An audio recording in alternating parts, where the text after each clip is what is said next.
you have to understand that it was high hopes and it was always going to be high hopes. And the organization didn't do themselves no favors when polls say it's time to win now, right? And while technically we have won this season, we've not looked good. It looks like the number one quarterback drafted in this year's draft has regressed. You have the number two quarterback who is a MVP candidate. You have national media that's talking about, yo, what happens if Drake May outplays Caleb Williams? So there's that piece right there. You have the defense that looks like they've regressed. The offensive line that is injured and really haven't been invested in to improve. So a lot of things that the Bears held their hat on is just simply not working. And I said this last year. We talked about this a little bit too because you, Scott, had said that there was no press release and nothing. We don't know what Flus's contract looks like, but now more than a couple of outlets have reported that Flus signed a 5-year deal instead of a 4-year deal. I said last year that had to be the case. That would be the only reason why you would keep him because he wouldn't technically be a lame duck. That's the reason why you don't extend him because he technically wouldn't be a lame duck. But here's the worst part about this, Scott, and this is why I disagree with you. This is the main reason why I disagree with you because the beginning of last season and how that looked. The Bears simply looked like the worst franchise in sports. They look like the Montreal Expos of goddamn the NFL at one point. You had a coach who was terrible in his coach speak. You had Luke Getzey who didn't know what to do with what he had. And you had Justin who, above it all, overall, performed probably as best as he could to a lot of people when it comes to how he performed last year, even though he knew he had to do what he had to do. With that being said, Scott, we look like that again. We look like that inept franchise again, and that is the problem that everybody has. We look like the inept franchise. I understand that. I just feel like it's still too early for that. Like last year, and like I said, it's gonna make it sound like I'm acting like this is gonna turn around. I'm not saying that whatsoever. I just feel to trade this person, fire this person, do this, do that with 9 whole ass games left is a conversation that we need to park at least for another month. That's just what I'm saying. I get why fans are irritated. Shit, I'm irritated.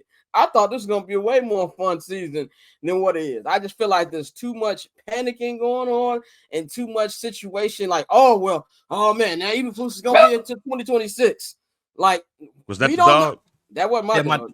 My dog pissed off too, nigga. She mad too. Yeah, and that's also shit. This time last year, we had 2 wins. This is a 500 football team. Like, if you would have just said, like, some people said this team is going to be 8-9. Not us, but some people said this team is going to be 8-9. So if you had them being 8-9, you'd have said at the first 8 games, they'd probably be 4-4. That's just what I'm looking at. I think that I don't know how the division thing is going to play out because division games are really tricky to me. I understand. I think the Packers, the Vikings, and especially the Lions are playing different sports than what the Bears are playing right now. But we've seen division games. We've seen how stupid they get. And we've also seen how fluky the Bears get. I don't know how it's going to go down. So that's why I said it's too early for it. Now, they go on this 6-game stretch against the division. They come out 1-5 or 2-4. Yeah. Then I think some change is going to happen. But for Scott, let me ask you this question. I just think it's way too early. Let me ask you this question. Yeah. What has Matt Eberflus, not Ryan Poles, I won't say Ryan Poles. What has Matt Eberflus in these last 2 years done to, and I won't say you doing this. I'm just saying, just overall in general, what has Matt Eberflus done in the last 2 years to make anybody trust that he's the right person in the position that's going to help this team when it gets to Murderer's Row? I don't have any faith in that either. But I said he should have been fired to begin with.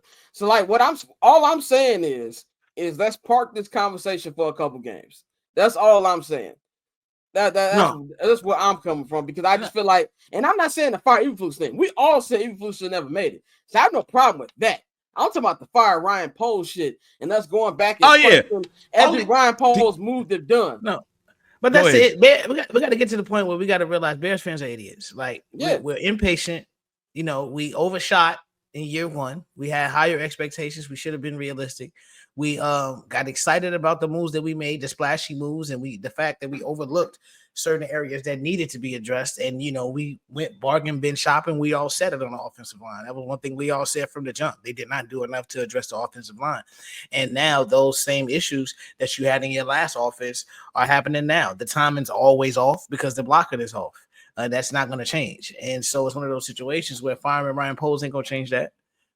You know, right now, I think the idea that, you know, you need to make drastic changes mid-season is ridiculous outside of firing Eberflus, because that's somebody who shouldn't have been there. And if you on the sake of saving time with Caleb or trying to get the most as you can out of Waldron to see what his potential is, then you do that. But in terms of firing Poles or, well, let's trade this guy for a 6th-round pick, all of that, no, that's not going to do anything to help this football team. You need to have still the most talent available to see what you can get out of this unit. And again, it goes back to repeating the same steps consistently with a lame duck head coach and a rookie quarterback.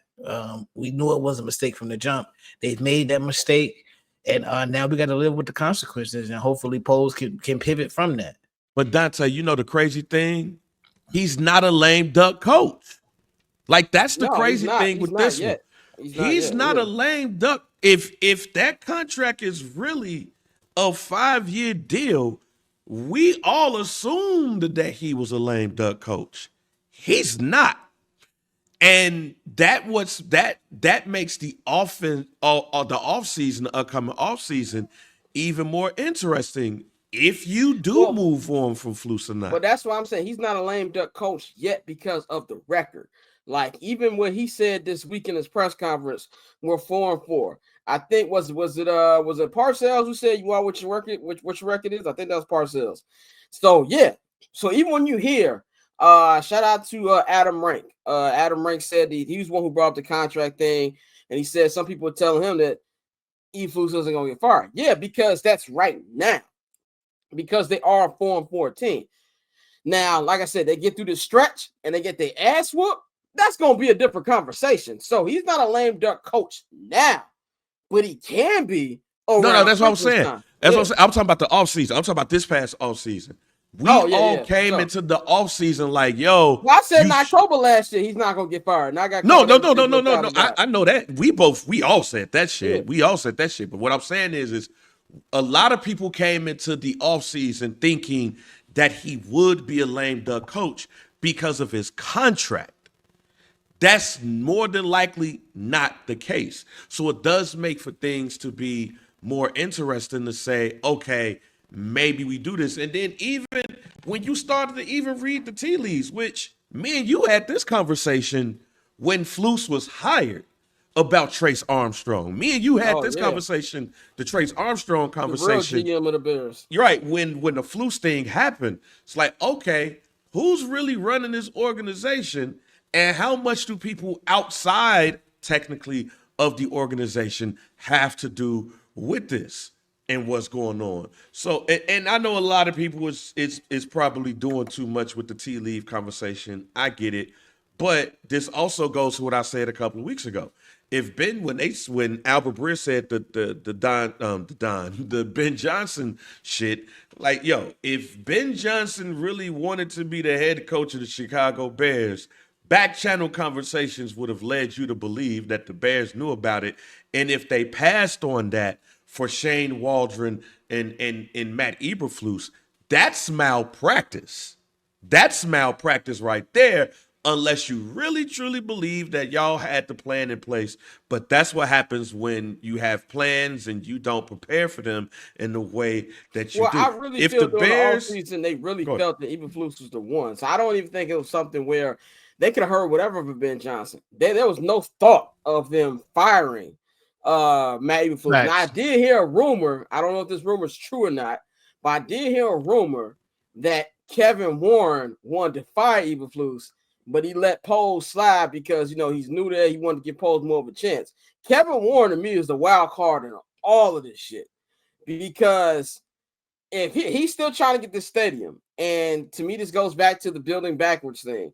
Worry about getting a good product on the field first. That's not going to help your efforts when you go into every national media channel and everybody shitting on the Bears. You got Chris Canty, who's like the new Negro Skip Bayless, saying bullshit every day. You got Colin Cowherd, like he's regressing.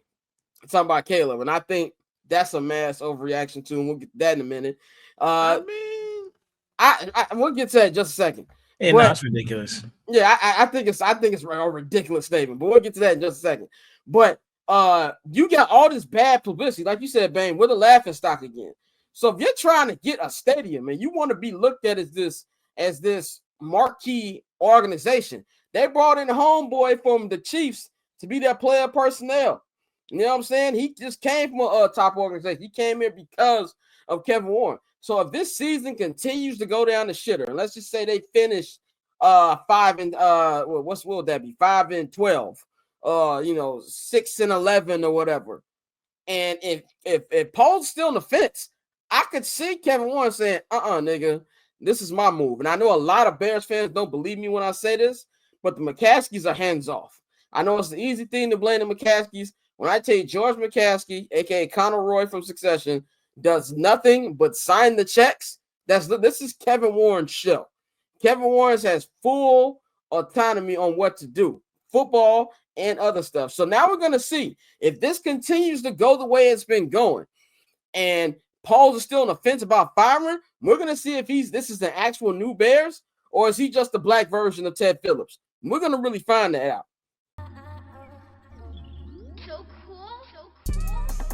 Triple double hat trick, I know the code too. Ice trade, go for trade, yeah we cold too. Getting paper on these player haters, old news. Money on the other line, so I'm not gonna hold you. Money on the other line, so I'm not gonna hold you. Money on the other line, so I'm not gonna hold you. Money on the other line, so I'm